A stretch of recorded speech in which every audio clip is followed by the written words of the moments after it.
Hello. Happy Let's Talk Tuesday for Tuesday, July 29th, the end of July. It's crazy. Um, but happy you're here. Happy I'm here just because, it's good to be alive. So, yeah, glad you guys are joining in. Hi, Venus. Hi, Karen. Good to see both of you. Um, and it's been interesting week so far. Hi, Charles. And it has been a minute. You're right. Hi, Katie. Good to see you. Um, yeah, it's been a good week. I've been doing sessions. Hi, Carrie. Good to see you. And Jewel. Nice to see so many friendly, familiar faces. It's wonderful. Um, Hi, Richard and Cheryl.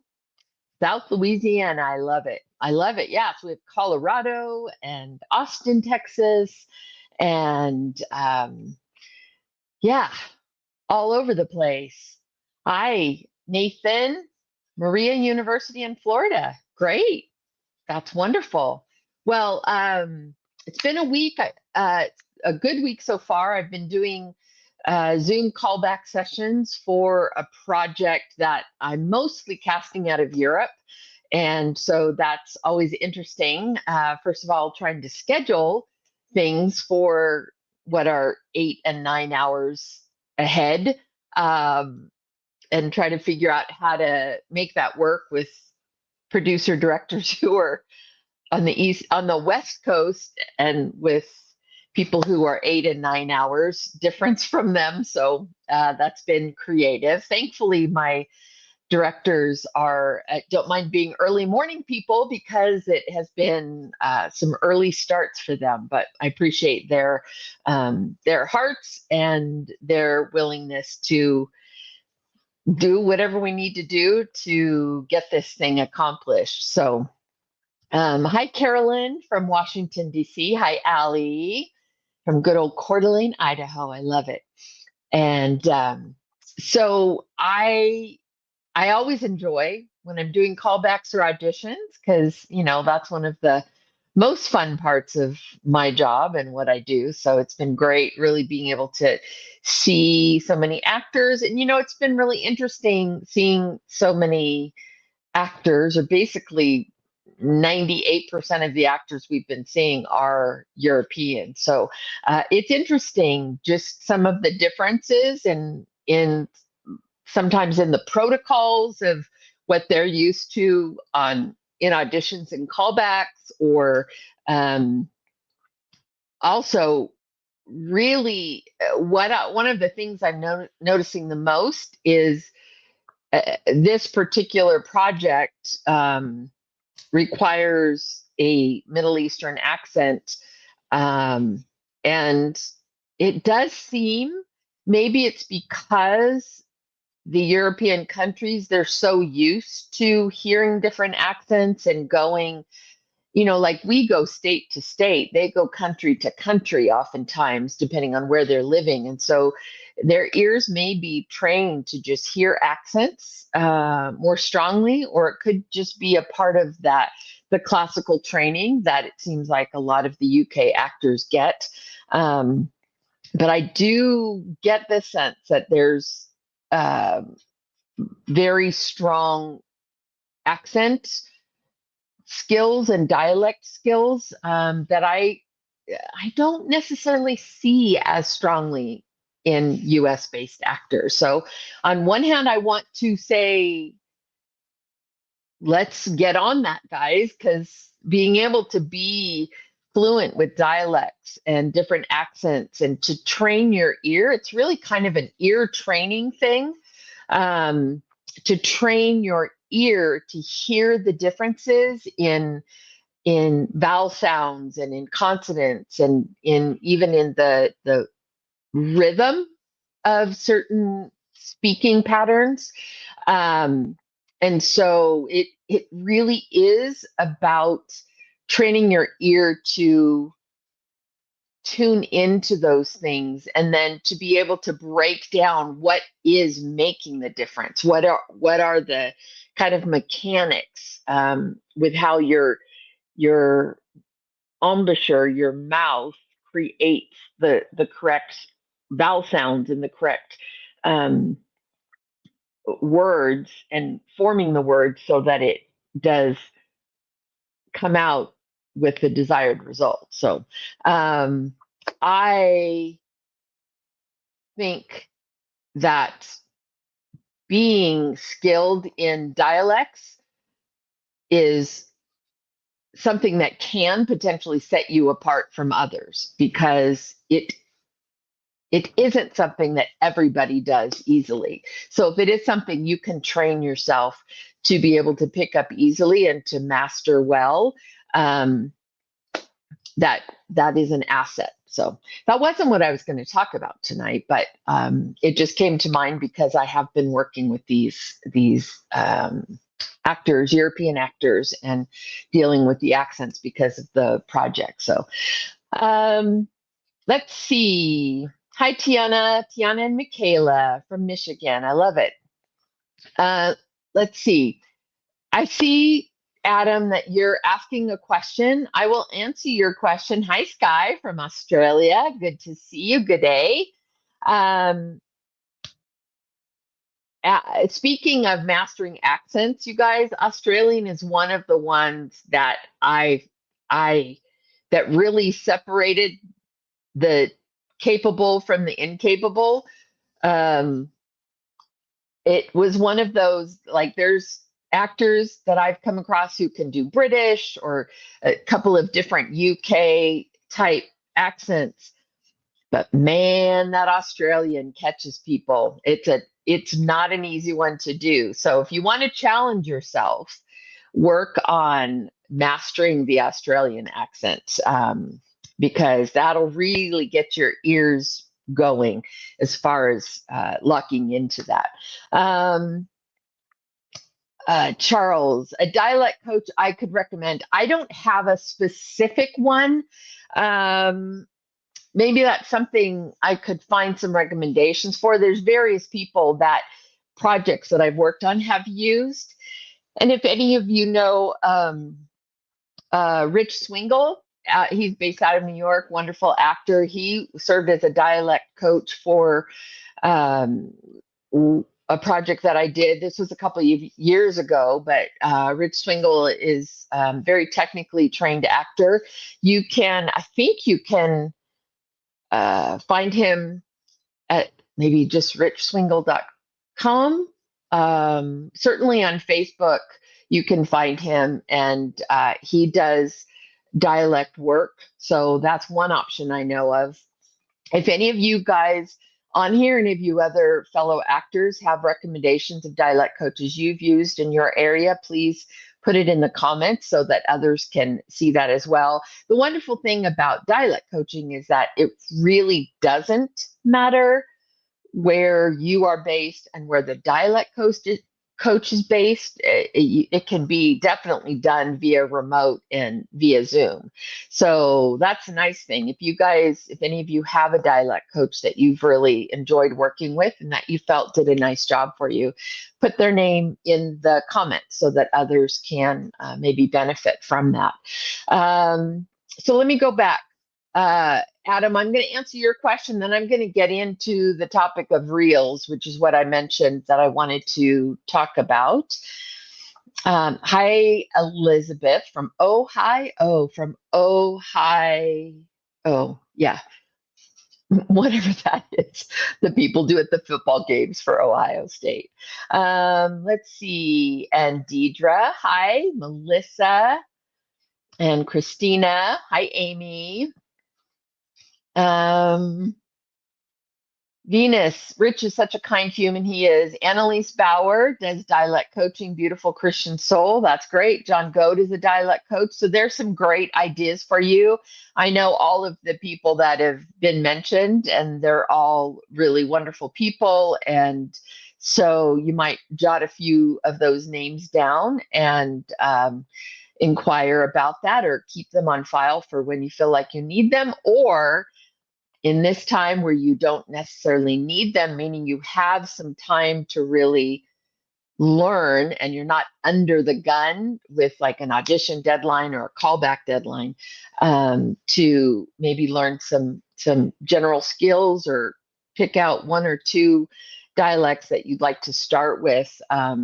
I think that could be wonderful, wonderful training for you overall. So, okay, back to Adam. Adam Thayer, just curious, do you or other CDs really look at slate shots on Actors Access? I do. It's lower in priority to Reels. Of course, Reels give me a much better sense of what you can do as an actor.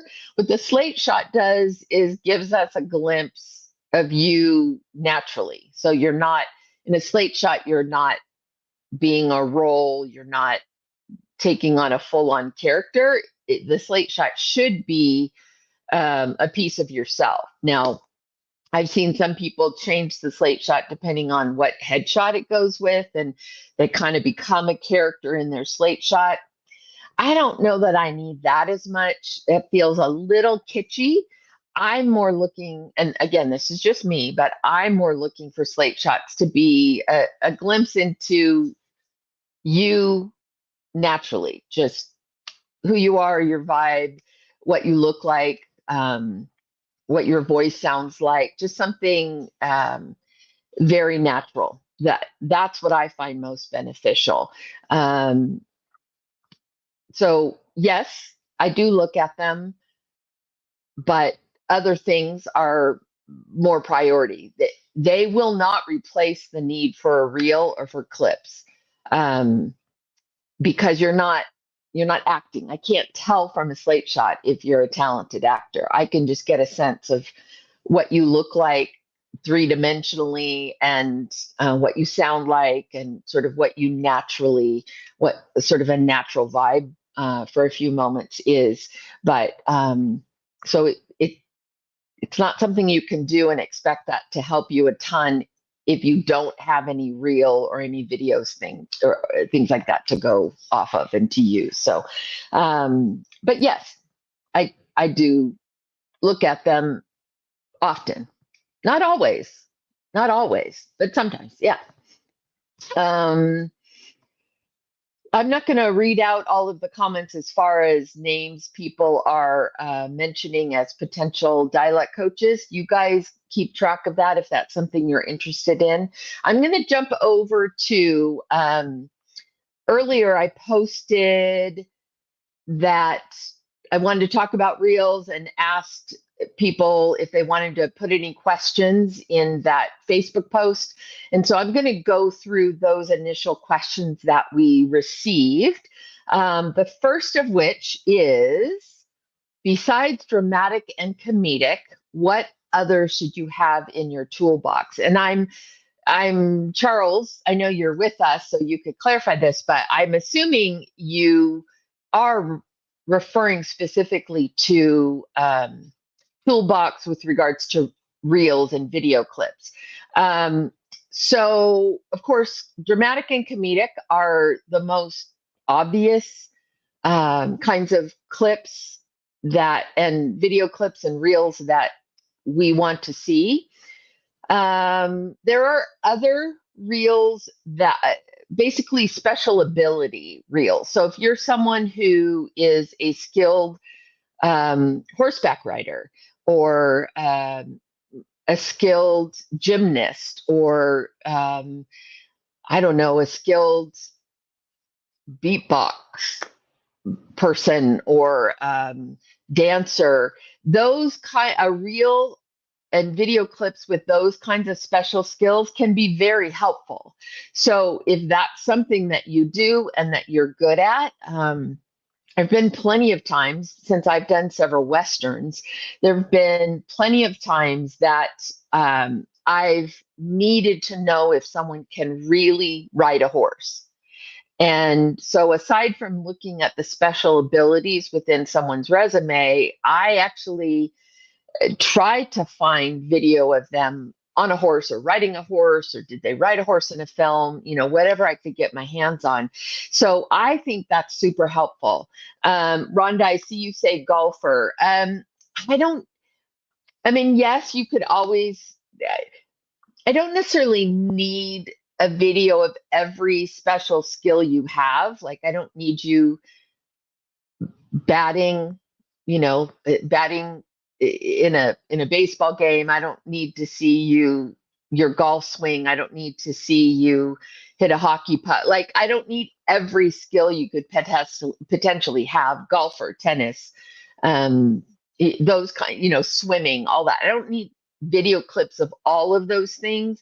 But if you think cinematically, the things that are oftentimes um, helpful or more frequently featured, horse work is often one of those things.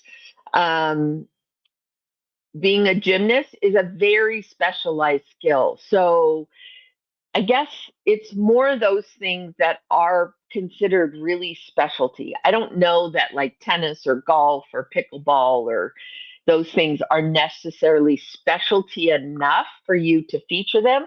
I would definitely list them on your special skills, just in the list of special skills that you have written on your resume.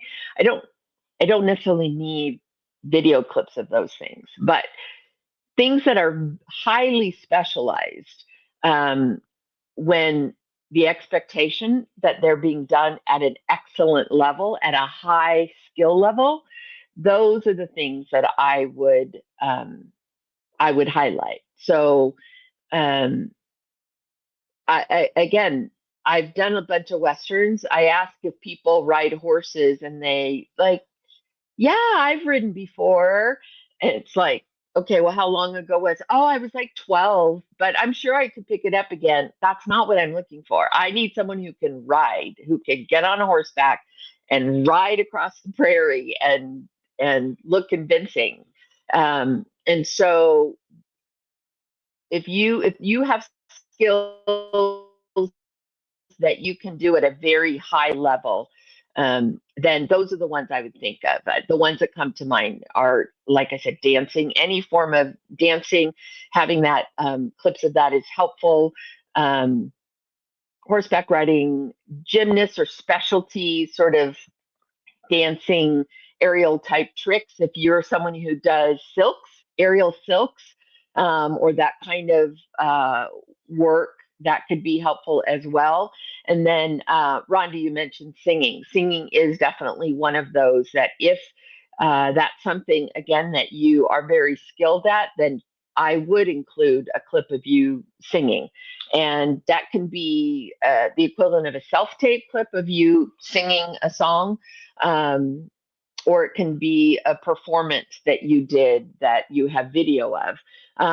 As long as the performance is somewhat current and relevant, it doesn't help if you're an adult and you're showing me a clip of you doing Annie when you were 12. Like that doesn't help. And that goes to, in general, one of the things I want to say about clips and your reels, which is,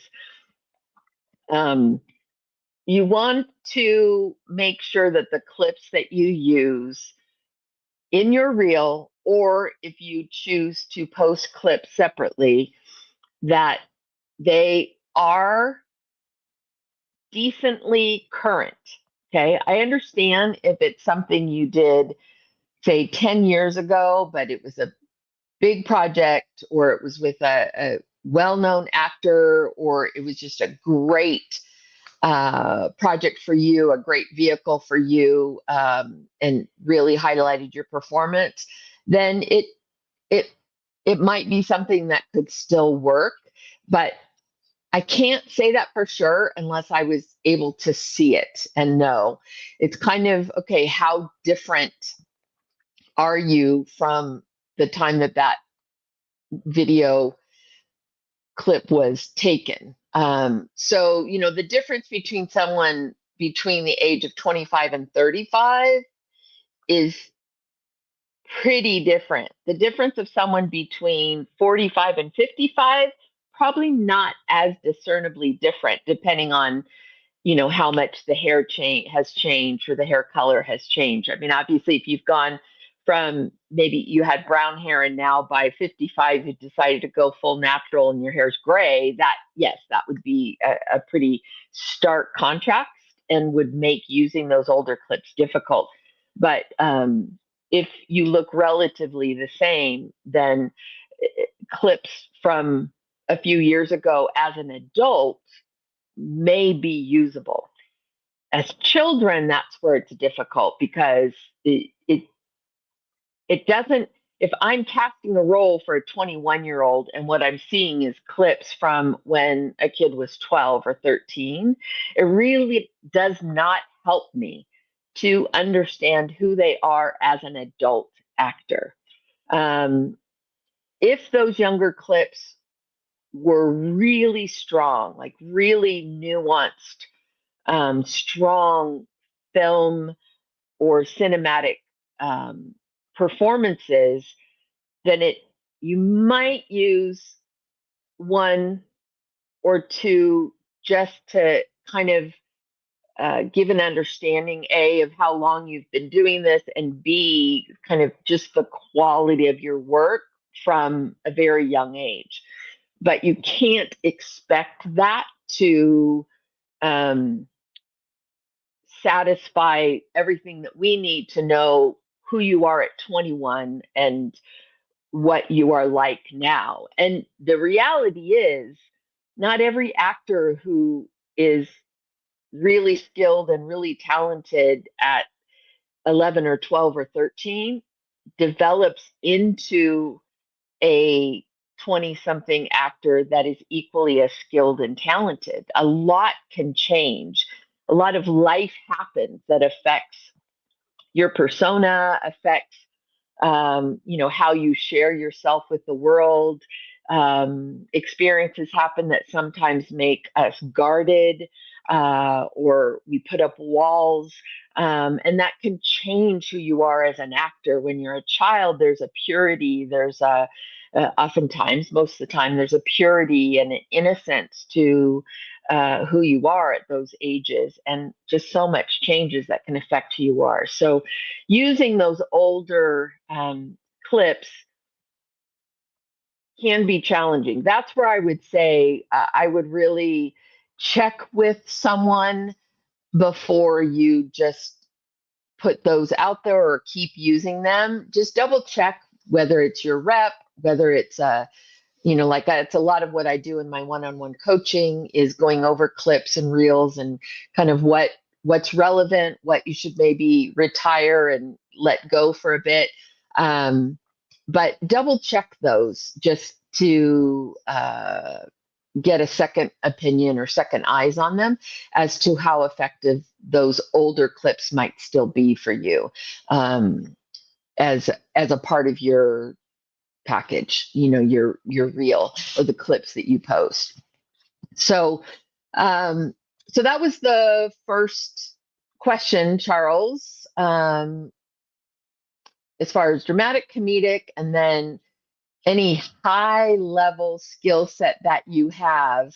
I would say you could do clips of that.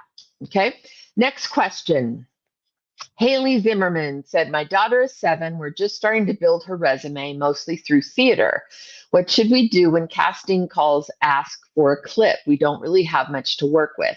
So this is a situation where typically theater work is not going to be a good representation or a helpful tool. Let me clarify. Clips of a theater performance are not going to be very helpful with regards to clips for a TV film application. The performance style is pretty different. And so especially you're talking about a 7-year-old, so especially children's or youth-oriented theater tends to be very different than a TV film nuanced performance. Um, so I would encourage you, if you don't yet have projects that you have legitimate film clips from or video from, is to start doing some really good, strong self tapes and begin using that until you have other clips that you can use. So in general, that's kind of something that I would say for anybody.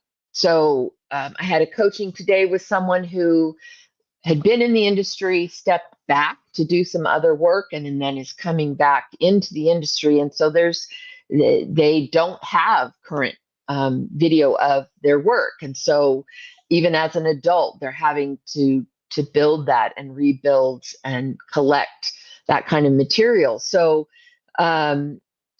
you have a couple of different options. So you can do some very high quality self tapes. And by high quality, I mean the sound should be fantastic, the lighting should be fantastic, and have a nice backdrop for that. And nice backdrop, I just mean something neutral in a color or a texture that is not distracting at all. So you can use self tapes that you feel are a good representation of your acting ability. So if you look at a self tape or you do a self tape and you look at that and go, yes, I'm proud of that. That is a good representation of me as an actor, that I could put this forward and say, yes, this is an example of the quality, the level of performance, the skill of performance that you could expect from me. Then, yes, I would encourage you to use that. That is sort of that's the lowest rung of what we want to see, but it's still a rung. Okay. The next level up would be you creating your own scenes and shooting them. So they could be original scenes or monologues that were written specifically for you or for you and a scene partner. This is becoming much more common because of reels being such a vital part of an actor's tool chest, to use your phrase, Charles. And so creating scenes that are shot cinematically. And that doesn't mean you spend a lot of money, but there are great everyday consumer cameras that can shoot beautifully. Get someone who knows how to light a scene so that it looks like it's a film. So it looks like it's an actual piece that was shot, or it looks like a short film you might have done. There's no way we as casting directors will ever know everything you've done, every short film you've ever done. So the assumption, if it's done really well, is that it's a clip from some short film you did. Really, what we're mostly looking for, or not mostly, what we are looking for is just, can you act? What skill level are you? What's your vibe? What does your voice sound like? Do you have a deep voice, gravelly voice? Do you have a higher pitched voice? Do you have a rhythm to the way you speak that's unique to you? Those are the things we're looking for, but above all, we're looking for your overall skill level as an actor. So shooting scenes for a reel, specifically for a reel. There are companies that do that now. There are acting schools and acting classes that do that focus on that now.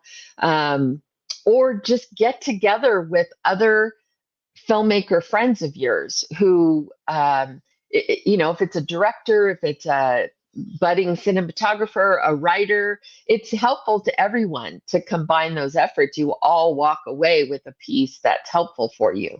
So that's the next rung.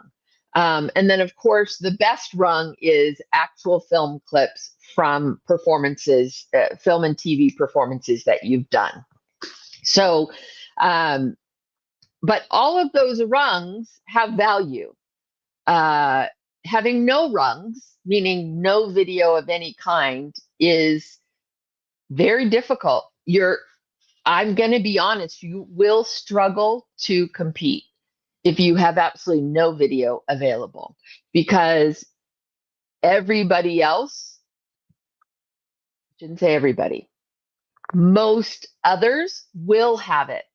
And when I'm going through my submissions and I have to narrow it down and I have to right away, right off the top, I've used this example before. If I have 1,000 submissions and I'm going to narrow that down to 250, that's 750 people right off the top that don't even get a chance to audition. And I'll tell you, of those 750, most of them are not going to have reels, and they get eliminated. So that's why I always say, don't give me an easy way to move you in the no pile. Don't give me an easy reason to go, okay, I don't know what they're like as an actor, and I have 400 people over here who I can see in a reel that they can act. I can see what they look like. I can see what their voice sounds like. I can get a sense of their skill level and their vibe. And I understand you're portraying characters in this. So I'm not talking about like I all of a sudden from one clip know who you are, but I do understand certain elements of who you are in a three-dimensional world, that help me discern whether you are potentially a good fit for a role in casting or not. And so, the upside is you have a reel, and I can see, because I've heard people say, well, if I don't put a reel in there, then you'll ask me to audition. I don't want you to eliminate, like see the reel or see a clip and go, oh no, they're not right.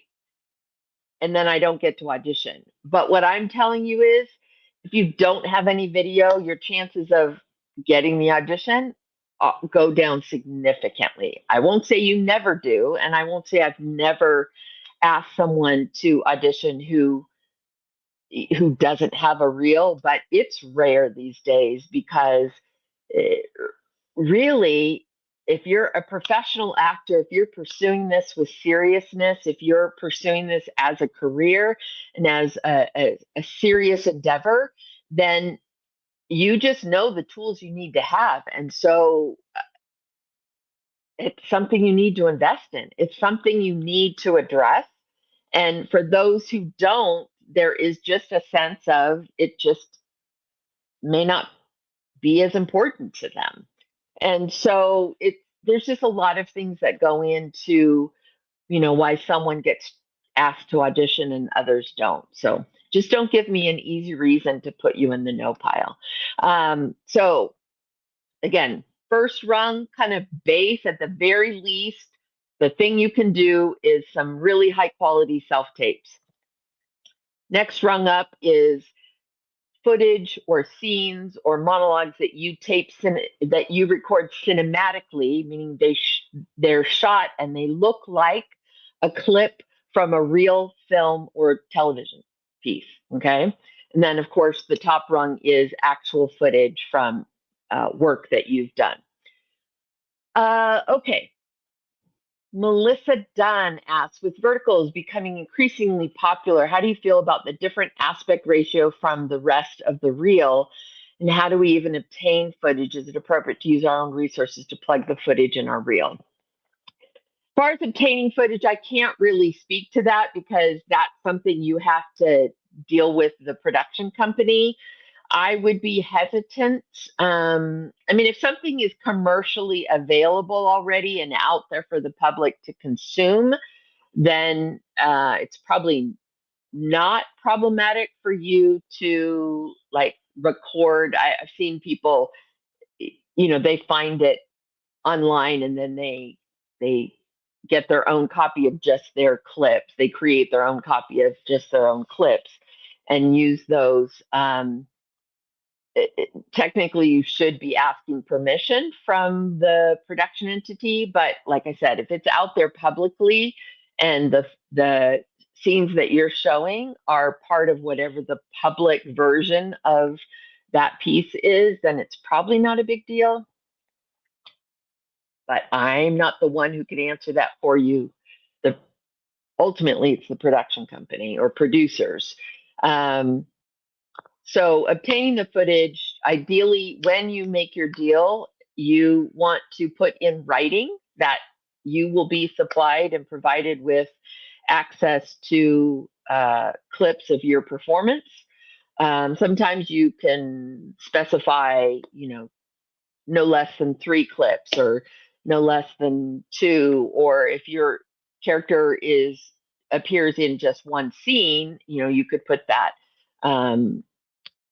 But put it in writing. Still doesn't mean you won't have a challenge in trying to get it.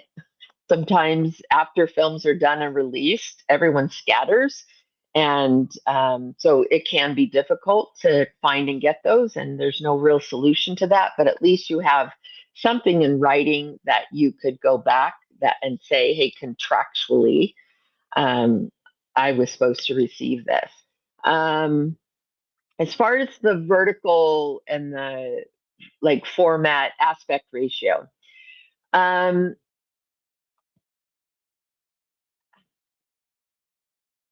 interesting because verticals are kind of new on the scene. And so it might be, until they're a little more commonplace, it might be a little jarring to go from a letterbox or a 16:9 ratio to a vertical ratio.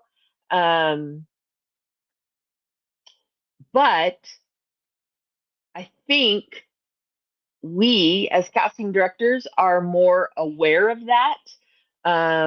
So it could be that you could put any vertical footage together so that we aren't going back and forth from standard format, then vertical, and then standard, then vertical. You might go and maybe lump all of the verticals together into one section of your reel, or create its own reel with your vertical footage and label it as such so that the expectation is there right away.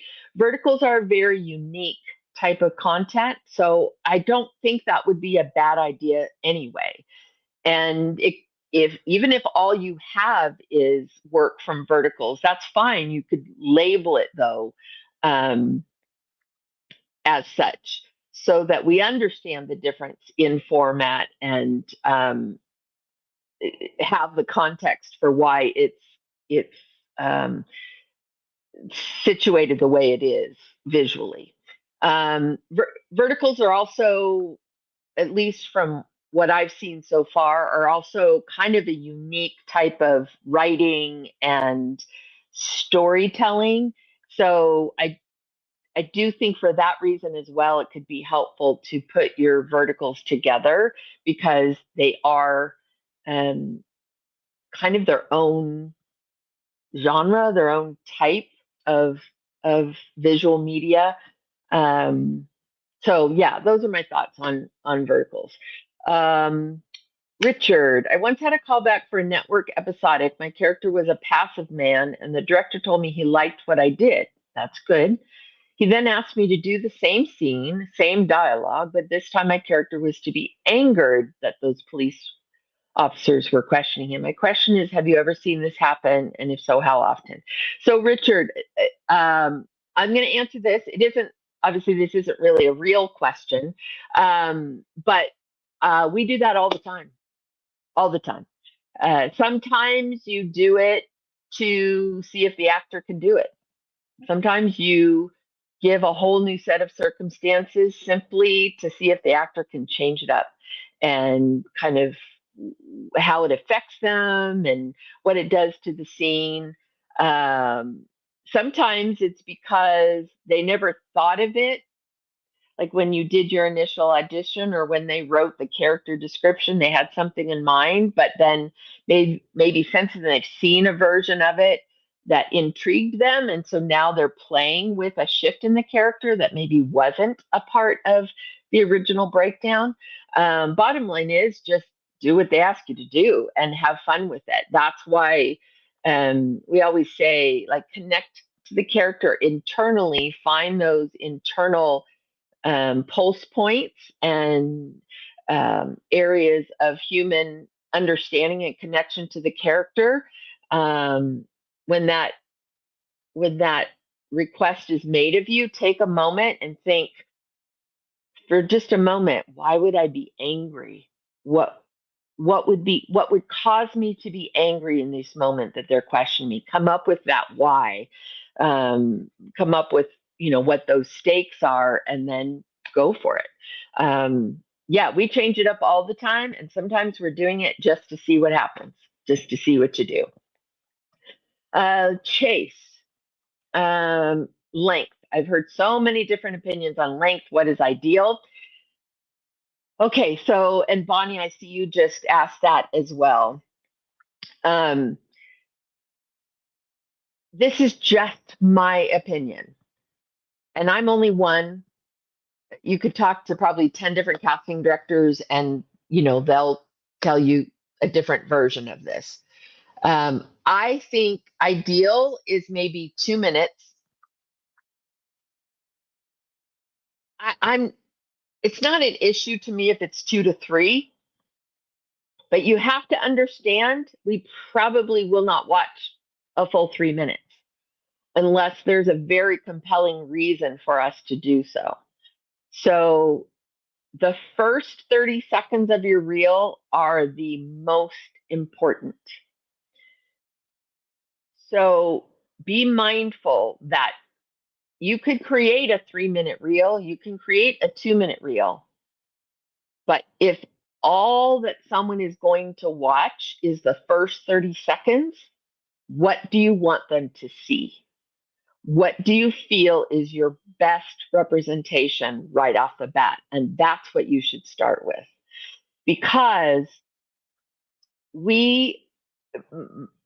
my tendency is to, of course, watch at the beginning. Depending on how engaged I am or how connected I am to what I'm looking for versus what I'm seeing, I may continue to watch quite a bit of it. But most of the time, what I'm doing is I then click around to different spots in the reel, because again, if I'm looking at 1,000 people, or even if I'm looking at the 500 or 400 that I narrowed down from the 1,000 or 2,000, I don't have time to watch 400 3-minute reels. I don't. Now, that doesn't necessarily mean you need to make your reel shorter. What I think you need to do is make it more effective. And by that, I mean maximizing that first 30 seconds to a minute, and understand that most people won't watch a full 3 minutes, but it doesn't mean it isn't helpful to have it there for the times that we do. Or like me, where I want to click to other parts of the reel to get a taste of the other things you have to show me. Okay. So I know that on Actors Access and some of the other actor platforms, it costs so much money per minute to upload video. So if you want to create a minute reel, here's my opinion. I've seen reels where they want to keep it under a minute because they're trying not to well, they want to keep it under a minute because they've heard a minute is what it should be, that nobody watches more than a minute. Okay. Or financially, they want to keep the cost or need to keep the cost down, so they want to stay within that 1 minute platform. The problem that I see often with this 1 minute reel is that you're trying to pack into 1 minute all the clips that you have and all the looks and all the different character types that you have in 1 minute. And what I'm left with is no depth of any of those characters or clips. I'm seeing little like snippets, but nothing to where I get to a meat of something or a scene where I get to really see the moment of depth or you building towards something because you're going too quick. And I'd rather see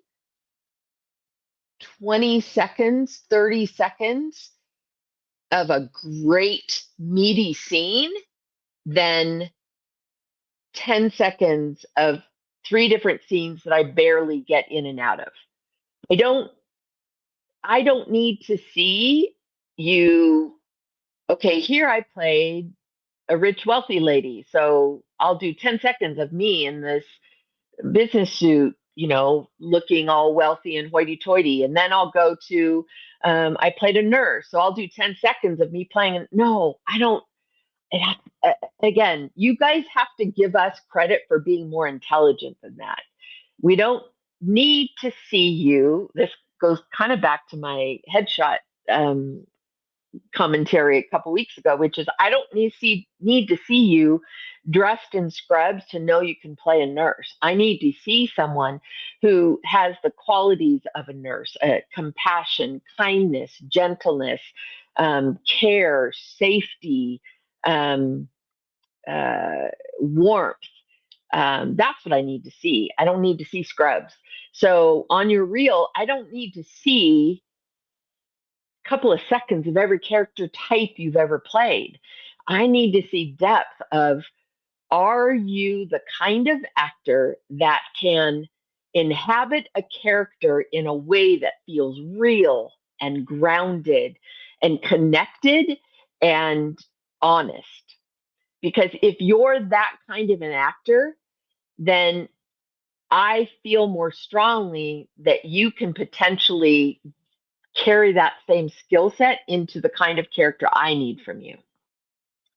Now, the difference between comedic and dramatic, I understand wanting to portray a comedic side and a dramatic side, and I get that. So, having if you're going to do one reel, again, you're trying to keep it to a minute, keep the cost down, you're going to do one reel, then again, I'd rather see a great dramatic clip and then a great comedic clip than 10 or 15 quick little snippets. That's my opinion. I'm looking for your quality as an actor, not every role you've ever played. I also am not a big fan of montages. I think it's wasted time because anyone who is a print model can create a montage of them. A commercial actor who doesn't ever deliver lines can do a montage of them playing tennis and them laughing at a cocktail party, of them standing in a courtroom. But that again, those montages do not tell me if you are an actor. They don't tell me if you are a skilled, talented, nuanced actor. They just tell me you can put on wardrobe and stand on a set and look believable, but it does nothing for the acting. So for me personally, the montages, it's one thing to have one or two quick little clips before you get into the first clip. Literally, I'm talking a couple seconds. Or sometimes people do a cute little thing like they'll cut to a really quick clip of them saying something like, so you want to know who I am? Say you did some movie and that was one of your lines, or you did some TV show and the line was, you ain't seen nothing yet. And so they'll put that at the beginning as sort of this cute little kind of fun conversation starter, let's say, to start the reel. those things work fine. But just remember that first 20 seconds, 30 seconds is gold. Don't waste it. Don't fill it with a bunch of quick clips and nonsense. I I've honestly seen reels where for 20, 25 seconds, I haven't heard them utter a word yet, not one word. Wasted time. And in fact, most of the time, I just want to click and be done. Like, no, no, no, no, wasted time. Because to me, it causes me to think like, what are they covering up? You know what I mean? Like, why would you do that? So anyway, that's my uh, that's my thoughts on that. Let's see. Jenny Lamb, should one put the title of the film show on the clips? So this is where the a lot of the things that you're going to have clips from, we won't necessarily know. So to put the title of a short film you did as a like an AFI graduate film or a thesis film of a student who goes to Biola or Chapman University, something like that, I'm not going to know the name of that film. So I don't necessarily need the title of it. Um, I don't think it hurts necessarily, but I just don't think it's necessary unless it is some iconic film that's really well known or yeah, but even then, like if I see you in a scene from a film that with an actor I recognize, I'll know the film. So I don't know. I don't personally, I don't think it's necessary. Um, I don't know that it makes a huge difference to me. I don't know that it hurts either. You could have titles in there, titles I won't recognize because I won't be familiar with everything you've done potentially. Um, and if it's a reel or a scene that you've created and you've done it specifically for your reel, you can give it a title and put it on the clip. But I don't need titles personally. Yeah, I don't need titles. Let's see. Are there any other questions as I'm winding down on time? Let's see. Tommy Kendrick says if released, and I think, Tommy, what you're referring to is if the project or film or TV show has been released, check sceneclipper.com. So I'm not familiar with that program, but that's why you guys are here to share your wisdom and experience with each other. So that's awesome. Thanks, Tommy, for sharing that info. Um, so I am going to, Jenny, you are welcome. So I think those are my thoughts on Reels. Hopefully that gave you some insights. And like I said, I'm one person. This is my opinion. This is what I respond to. You may hear it differently from someone else. I know um, I think I've said this before. Mark Fincannon is amazing cast director, one wonderful man, incredible casting director out of the Southeast. He's currently based in Atlanta, but works all of the Southeast. And we were each asked, we were together and we were asked, do you prefer clips or reels? I said reels, he said clips. So that was a perfect example of the differences. And the reason that I say reels is for one reason, and that is because when I talk about the first 20 to 30 seconds of your reel being gold, it's because you are in complete control of what I see first. When I go to someone's list and they have all these clips, okay, I know what my character is. I'll maybe look for something that seems somewhat like the character that I'm looking for. But again, I don't need to see you perform the character I'm looking for. I just need to see if you're a skilled actor, if if it's a dramatic piece, then yes, I want to see a dramatic scene where I can understand you as an actor in that context. And then conversely for comedic.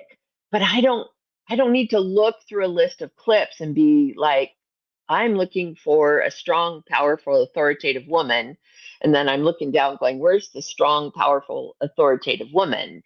Um, because the downside to that, in my opinion, is if that one clip that you labeled strong, strong, authoritative woman is not your best work, and kind of the thing you threw up there just because you thought you should, but it doesn't make your heart go pity pat for the quality of the work, then why would you want me to click on that? Why would you want that to be the one clip I click on that represents you? Right? Because you cannot expect me to click on multiple clips. I don't have time. That's the reality of it. So the reason that I like Reels is because you get to decide what I see first. You get to decide when I click on that Reel what's going to come up first. So you get to determine what you believe is your best foot forward. Whereas if you just list a bunch of clips, I'm sometimes haphazardly trying to figure out what I'm going to click on. And sometimes those clips, quite honestly, aren't great. And so it's if I'm going to click on one thing, I just like the idea that you get to tell me what you believe is your best foot forward. Um, Otherwise, you're kind of leaving it to chance with a whole bunch of clips. And that's the other thing. Don't put a clip that you aren't absolutely proud of.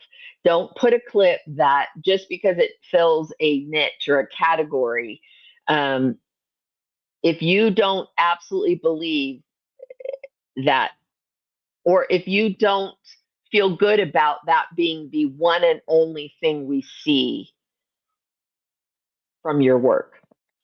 Okay. There's 20 clips. I'm going to click on one. Make sure that whatever you are offering me to click on, you will feel absolutely great about me watching. And that you won't say, oh, I wish she hadn't looked at that one. That's not my best work. Okay. That's why I prefer a reel versus clips, because in some ways it's I look at it and say, this person is telling me this is their great work. This is the work they're really proud of, as opposed to just a long list of clips. So, okay, so that's it. And I am not here next week. I will be in Bozeman, Montana, and getting to visit some wonderful friends in Montana. Chase Giacomo, you were on here earlier. I don't know if you're still here, but Chase asked one of the questions. Uh, so looking forward to seeing you. Don Long is also in Montana, and I'm going to do a little fishing with my incredibly skilled and talented fly fisherman husband, and can't wait. So going to get some big sky fresh air. I've never been to Yellowstone, so I get to go to Yellowstone for the first time. So yeah, next week I will be off adventuring, um, while someone is here at the house taking care of the Rudy dog. And uh, yeah, Jenny, I've heard such great things about Montana, so I'm super excited. But I will let Diego post whether we will have a sub in, or maybe Diego. I kind of feel like Diego should be the host next week and answer more of your questions and engage you with his incredible wit and charm and knowledge.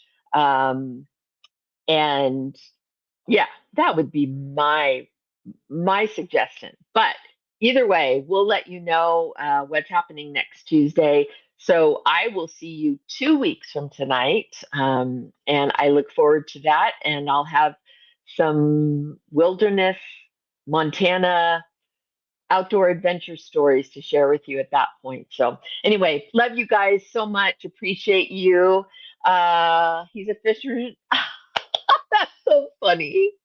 Diego, you are so funny. I done hooked my fisherman. I done hooked my fisherman. I love it.